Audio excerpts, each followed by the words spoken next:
अस्सलामु अलैकुम नाजरीन, कान खोल कर सुन लो तबीब।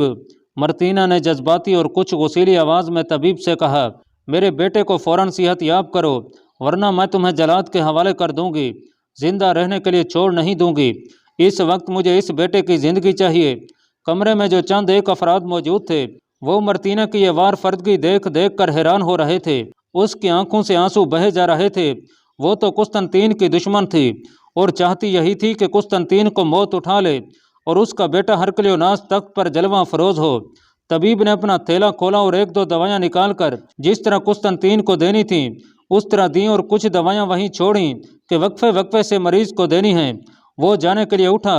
कुस्तनतीन को तसल्ली दी कि वो जल्दी संभल जाएगा और बाहर निकल गया।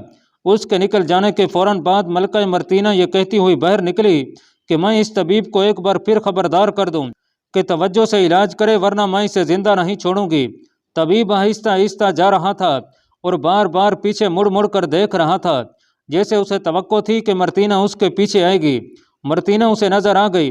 तबीब ने उसे देखा तो मर्तीना ने आंखों से कुछ इशारा किया और तबीब उस तरफ मुड़ गया जिस तरफ मर्तीना का शहाना कमरा था। पहले तबीब उस कमरे में दाखिल हुआ, फिर मर्तीना कमरे में गई और दरवाज़ा अंदर से बंद कर दिया। क्या देकर आए हो? मर्तीना ने तबीब से पूछा। क्या ये जल्द ही सेहतयाब हो जाएगा या नहीं? तबीब ने होंठों पर तबस्सुम लाकर कहा और दाएं बाएं सर हिलाकर कहा कि रोग नामुराद है, जिगर बुरी तरह मुतासर मालूम होता है, बड़ी ही मेहनत से ठीक हो सकता है, लेकिन उम्मीद कुछ ज़्यादा नहीं। तुम बताओ, तुम क्या चाहती हो? क्या तुम खुद नहीं जानते? मर्तीना ने कहा, मैं वही चाहती हूँ जो हरकल की बीमारी में चाहा था। इसका भी वही इलाज करो। इसे जल्दी इसके बाप के पास पहुँचा दो। अगले जहान में बाप इसे तख्त पर बिठाएगा। आज तो मैंने ठीक दवाई दी है। तबीब ने कहा, कल से इसका वही इलाज करूंगा जो इसके बाप का किया था। मलका मर्तीना ने उसे सोने के 2 टुकड़े दिए, लेकिन जल्दी। मर्तीना ने कहा, इतनी जल्दी भी नहीं कि हम पकड़े जाएं। तबीब ने कहा, कुछ दिन गुजरने दो, अगर जल्दी की तो शक पैदा हो सकता है। तुम्हारी ख्वाहिश पूरी कर दूंगा, लेकिन ज़रा संभल कर यह काम करने दो। नाजरीन, मुस्तनद मौरखों ने लिखा है कि यह तबीब 7-8 दिन कुस्तनतीन का इलाज करता रहा, खुद इसे दवाएं और हिदायत देता रहा और साथ ये तसलियां भी कि वो जल्द सेहतयाब हो जाएगा। इलाज का तो नाम ही था। यह तबीब कुस्तनतीन के जिस्म से आहिस्ता आहिस्ता जान निकाल रहा था। एक रोज़ तबीब ने दवायां दी तो मर्तीना भी वहाँ मौजूद थी और हर रोज़ की तरह तबीब को कत्ल करवा देने की धमकियाँ दे रही थी। मैं शायद सेहतयाब न हो सकूँ, कुस्तनतीन ने नहीफ आवाज़ में कहा। मेरा रोग जिस्मानी नहीं, मेरे दिल ने जो जख्म खाए हैं इनका कोई इलाज नहीं। मर्तीना गम से नढाल और बेहद जज्बाती होकर कुस्तनतीन का मुंह चूमने लगी। यूं न कहो बेटा, मर्तीना ने आंखों में आंसू लाकर कहा, मेरा जिगर इस तरह ना काटो, मैं तुम्हारे लिए अपनी जान दे दूंगी। तबीब कुस्तनतीन को यकीन दिला रहा था कि वो बिल्कुल सही तौर पर सेहतयाब हो जाएगा और अपने दिल पर मायूसी का बोझ ना डाले। कुस्तनतीन के लिए अगर कोई दिली और रूहानी तौर पर गमगीन था तो वो उसका जवान साल बेटा कॉन्स्टांस था। वो जानता था कि उसका बाप गम में घुल रहा है और ये गम उसे ले ही बैठेगा। हरकल ने जिस तरह कुस्तनतीन को तालीम और तरबियत दी थी, उसी तरह कुस्तनतीन ने कॉन्स्टांस को भी तालीम दिलाई और फ़न हर्बो ज़रब का माहिर भी बनाया और सल्तनत के नशेब व फराज समझने के भी काबिल बना दिया था। यह भी एक गम था जो कुस्तनतीन को खा रहा था। तख्त व ताज का सही वारिस कॉन्स्टांस ही हो सकता था, लेकिन मर्तीना एक चट्टान बनकर रास्ते में आ गई थी। उसका शहजादा और आवारा बेटा हरकलियोनास तख्त तो दूर की बात है, शाही महल में रहने के काबिल भी नहीं था। बाप की बीमारी की वजह से कॉन्स्टांस मिरिया से नहीं मिल सका था। मिरिया शाही हरम की लड़की थी, लेकिन उसे मालूम ही नहीं था कि कुस्तनतीन किसी तशवीशनाक मर्द में मुब्तला है। उसे मालूम हो ही नहीं सकता था, क्योंकि बादशाह की बीमारी की खबर बाहर निकलने ही नहीं दी जाती थी। यह बादशाहों का रिवाज था। एक रोज़ शाही हरम के एक उधेड़ उम्र मुलाजमा कॉन्स्टांस के पास आई और सरगोशी में मिरिया का यह पैगाम दिया कि आज रात उसी वक्त और उसी जगह आ जाए। कॉन्स्टांस ने उसी मुलाजमा को कहा कि मिरिया को बता दे कि मैं आ जाऊंगा। रात को कॉन्स्टांस शाही बाग के उस गोशे में चला गया जहां वो और मिरिया मिलते थे। मिरिया ने महसूस किया कि कॉन्स्टांस कुछ परेशान और मायूस सा लगता है। मिरिया ने पूछा कि वो उसके पास आकर उदास और मायूस क्यों हो गया है। कॉन्स्टांस ने बताया कि उसका बाप बीमार पड़ा है और रोज़ बरोज़ उसकी हालत बेहतर होने की बजाय बिगड़ती जा रही है। मिरिया ने बेताबी से एक ही बार कई सवाल पूछ लिए। बीमारी क्या है, कब से है, और आखिर में पूछा कि इलाज किसका हो रहा है। वही तबीब का। कॉन्स्टांस ने जवाब दिया, उसे तुम जानती हो, जिसने मेरे दादा हरकल का इलाज किया था। नहीं नहीं, मिरिया ने तड़प कर और कॉन्स्टांस के कंधे झंझोड़ कर कहा, उस तबीब को फौरन हटा दो और दूसरे किसी तबीब का इलाज करो। तुमने पहले मेरी बात पर यकीन नहीं किया था और टाल गए थे।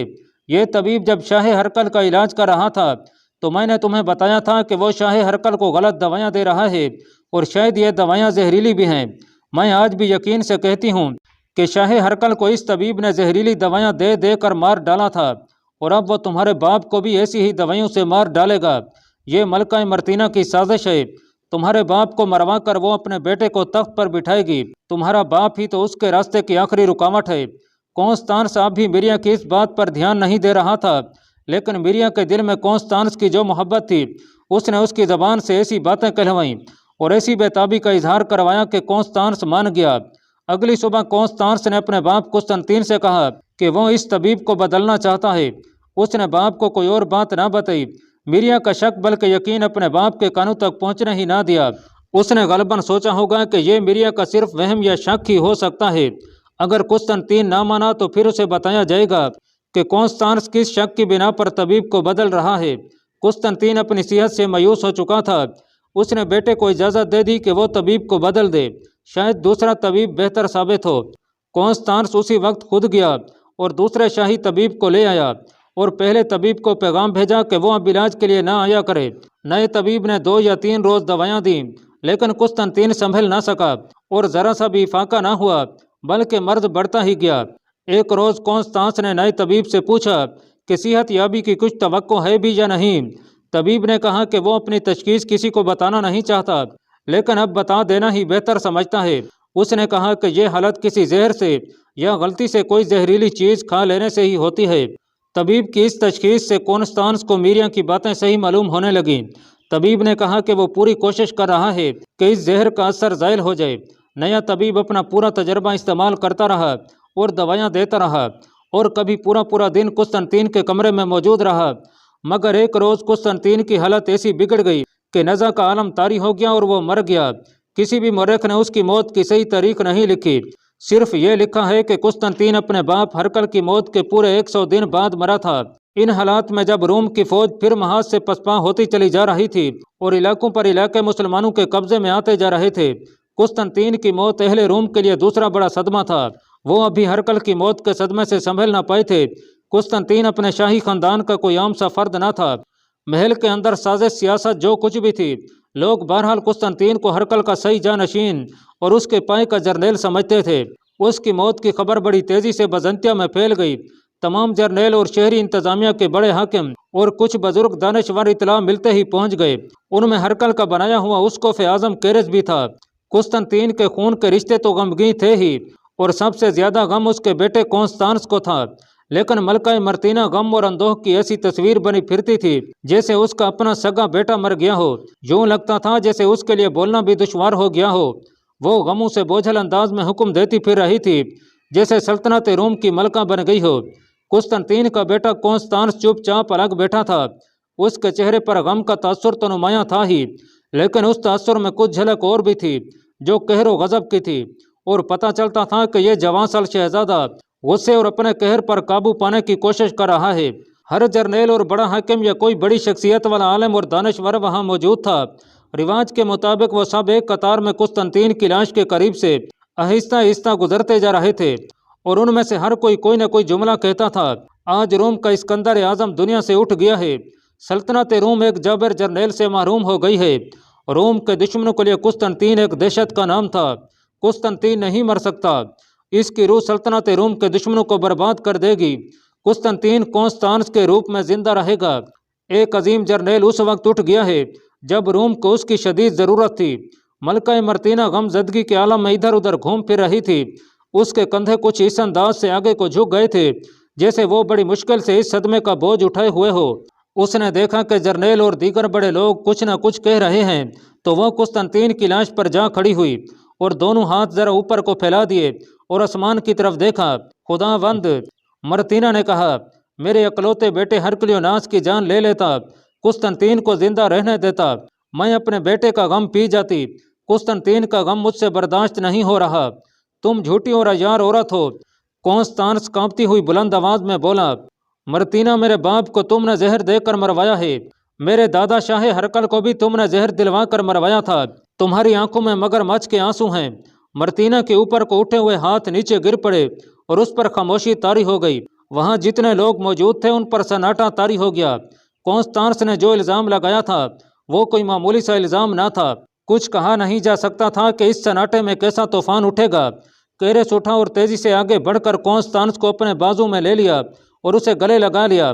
मेरे अजीज बेटे, केरेस ने कॉन्स्टांस से कहा, तुम नाकाबिले बर्दाश्त सदमे की हालत में हो। बर्दाश्त से काम लो, ऐसी बेमैनी बातें मुंह से ना निकालो। मैं जो कुछ भी कह रहा हूँ होशो हवास में कह रहा हूँ। कॉन्स्टांस ने एक झटके से केरेस के बाजू से निकल कर कहा, इस मक्कार औरत ने मेरे दादा और मेरे बाप को जहर नहीं दिया, इसने सल्तनत रोम की रगों में जहर डाला है। मर्तीना का बेटा हरकुलियोनास वहाँ मौजूद था। उसने देखा कि कॉन्स्टांस उसकी माँ पर इतना संगीन इल्ज़ाम लगा रहा है तो वो उठ खड़ा हुआ और तलवार निकाल ली। मेरी माँ पर यह इल्ज़ाम, हरकुलियोनास ने ललकार कर कहा, इधर मेरा सामना कर, मैं तुझे इस इल्ज़ाम का जवाब देता हूँ। कॉन्स्टांस तो पहले ही कहर व गज़ब के गलबे में आया हुआ था। उसने भी तलवार निकाल ली और हरकुलियोनास को मुकाबले के लिए ललकारा। केरेस और एक मुअम्मर रूमी दौड़कर उन दोनों के दरमियान आ गए। वो ना आते तो दोनों शहजादे एक दूसरे को लहूलुहान कर देते। ठहरो, मर्तीना ने बड़ी बारोब आवाज में कहा, मेरा हुक्म मानो, मैं मलका रूम हूँ। तलवारें नियामों में डाल लो। तुम मलका नहीं हो, कॉन्स्टांस ने कहा। कोई ऐसा शाही फरमान जारी नहीं हुआ। तख्त की विरासत का भी फैसला होना बाकी है। हुक्म मेरा भी चल सकता है। वहाँ जितने भी लोग मौजूद थे वो सब ऊंचे दर्जे की शख्सियात थीं। सब जिम्मेदार लोग थे और सूरत हाल की नज़ाकत और ख़तरात को अच्छी तरह समझते थे। उठ खड़े हुए और दोनों शहजादों को अलग अलग किया। वहाँ तो एक हंगामा बपा हो गया था। कॉन्स्टांस किसी के हाथ में नहीं आ रहा था। वो बार बार कहता था कि इस लड़के ने मुझे ललकारा है और मुझे इसे 2 हाथ दिखा लेने दो। फिर वो ये भी कहता था कि इस बात तीना तोरा से कहो कि अपने आप को रोम की मलका ना कहे। उन्हें अलग अलग और कुछ दूर दूर बिठा दिया गया। कुस्तनतीन की लाश बेहिस्सो हरकत और दुनिया के इन मसैल से बेनियाज करीब ही पड़ी थी। वो मुअम्मर रूमी जो सबसे पहले केरेस के साथ इन दोनों शहजादों के दरमियान आया था, सब के दरमियान खड़ा हो गया और हाथ उठा उठा कर सबको चुप कराने लगा। बुढ़ापे की कमजोरी से उसके हाथ कांप रहे थे।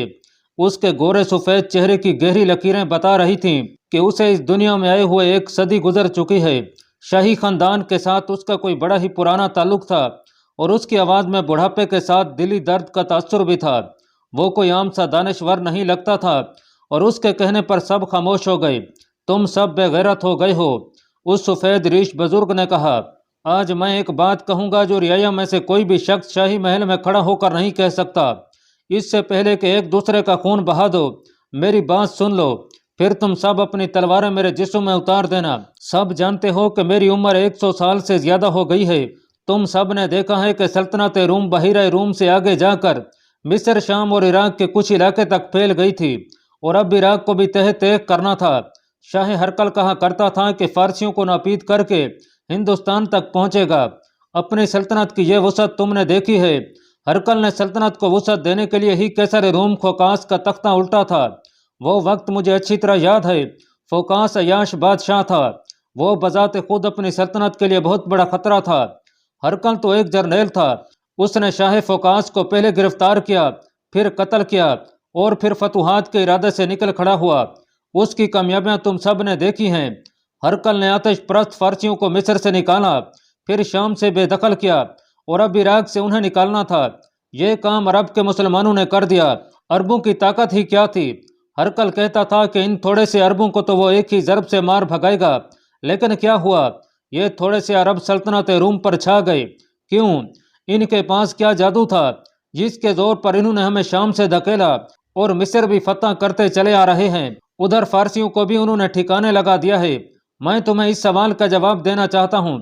हमारी तबाही की वजह सिर्फ यह है कि शाह हरकल ने मजहब में दखल अंदाजी की, मजहब में मिलावट की और यसु मसीह को धोखा दिया। इसके नतीजे में मजहब 2 हिस्सों में बट गया। एक उस्कोफ आजम पहले मौजूद था, दूसरा हरकल ने अपनी तरफ से बना दिया। सल्तनत रूम पर शाह हरकल के इस गुनाह की लानत पड़ी है। हरकल का बनाया हुआ उस्कोफ आजम केरेस हम में मौजूद है। ये यकीनन नाराज होगा, लेकिन मुझे इसकी खुशनुदी नहीं बल्कि सल्तनत रूम का वकार ज़्यादा अजीज़ है। मुझे उम्मीद है कि केरेस झूठ नहीं बोलेगा। इसने कत्ल व गारत के जरिए शाह हरकल की सैयत लोगों से मनवाई। यसु मसीह ने हमें प्यार और मोहब्बत का पैगाम दिया था। शाह हरकल और कैरस ने बेगुनाहों का और सच्चे मजहब के पैरोकारों का खून बहा दिया। हमारे दुश्मन तो दुश्मन थे ही, यहाँ हादसा ये हुआ कि अपने कीमती ईसाई भी सल्तनत रोम के दुश्मन हो गए। ये बुजुर्ग रोमी बड़ी जुरत और दानिशमंदाना अंदाज से बोलता जा रहा था और सुनने वाले इतने ज्यादा लोगों पर सकूत तारी था। कैरस ने अपने खिलाफ इल्ज़ाम सुनकर जरा सा भी रद्द अमल का इजहार न किया। जानते हो अरबी मुसलमान क्यों कामयाब हुए? मोहम्मद दानश्वर रूमी कह रहा था, सिर्फ इसलिए कि उन्होंने अपने मजहब को एक रखा, एक ही खुदा और अपनी एक मुकद्दस किताब की पैरवी की और फिर मुतफिक और मुतहिद रहे। मैं ये नहीं कहता कि उनका मजहब क्या है, लेकिन मैं ये ज़रूर कहूँगा कि ये मुसलमान सच्चे हैं, अपने अकीदे के वफादार हैं। मजहब खून खराबे और जुल्म व तशद्दुद से नहीं फैलाया जा सकता। मैं अपनी बात को तअस्सुब से पाक रख कर कह रहा हूँ कि मुसलमानों ने हुस्न इखलाक से गैर मुस्लिमों को इस्लाम के दायरे में ले लिया है। तुम देखोगे, दुनिया देखेगी कि आज के दौर की बातें और हर दौर की बातें लिखने वाले आने वाली नस्लों को बताएंगे कि जिस रोज़ हमारी तरह मुसलमानों ने भी अपने मजहब को बांट बांट कर फिरके बना लिए, उसी रोज़ से उनका जवाल शुरू हो जाएगा। तुमने तजर्बा कर देखा है, फिरकों में बढ़ जाने का सबसे बड़ा नुकसान ये होता है कि अपनी कौम के दुश्मन को पहचानने और उसके साथ निमटने की बजाय फिरके एक दूसरे को दुश्मन समझकर आपस में लड़ने लगते हैं, जिसे खाना जंगी कहा जाता है। फिर जिस कौम के बड़ों में हुकूमत और इक़्तिदार की हवस पैदा हो जाती है, वो जवाल पजीर ज़रूर होती है। अब हम में भी यह तनाज़ा पैदा हो गया है कि बादशाह के मर जाने के बाद तख्त का वारिस कौन होगा। तुम तख्त की विरासत पर एक दूसरे के खिलाफ साजिशें भी कर रहे हो और तुम्हारी तलवारें भी नियामों से निकल आई हैं। अरब के मुसलमानों में ऐसा कोई तनाज़ा है ही नहीं। उनके यहाँ न तख्त है न ताज, एक अल्लाह है जिसका सब हुक्म मानते हैं। आज तुमने तलवारों से विरासत का मसला हल करना शुरू किया है, तो यही रस्म शुरू हो जाएगी और बात वहाँ जा ख़त्म होगी जब मुसलमान बहिरा रूम अबूर करके यहाँ आन पहुँचेंगे और तुम्हारे तख्त व ताज को उठाकर बाहर फेंकेंगे। इस वक्त मसला यह है कि मर्तीना अपने आप को मलका बनाए हुए है और कॉन्स्टांस को यह वहम हो गया है कि शाह हरकल और कुस्तनतीन को मर्तीना ने जहर देकर मरवाया है। मैं जानता हूं कि इसका कोई सबूत नहीं। कॉन्स्टांस इस इल्ज़ाम का सबूत पेश करे। एक जर्नेल ने जो मर्तीना का हामी था उठकर कहा, मलका पर ऐसा संगीन इल्ज़ाम लगाना बजाय खुद एक संगीन जुर्म है। इसके साथ ही हर तरफ से यही आवाज़ उठने लगी कि कॉन्स्टांस सबूत पेश करे। दो तीन ऐसी आवाज़ें भी आईं कि वो सबूत पेश नहीं कर सकता तो तख्त की विरासत से दस्तबरदार हो जाए।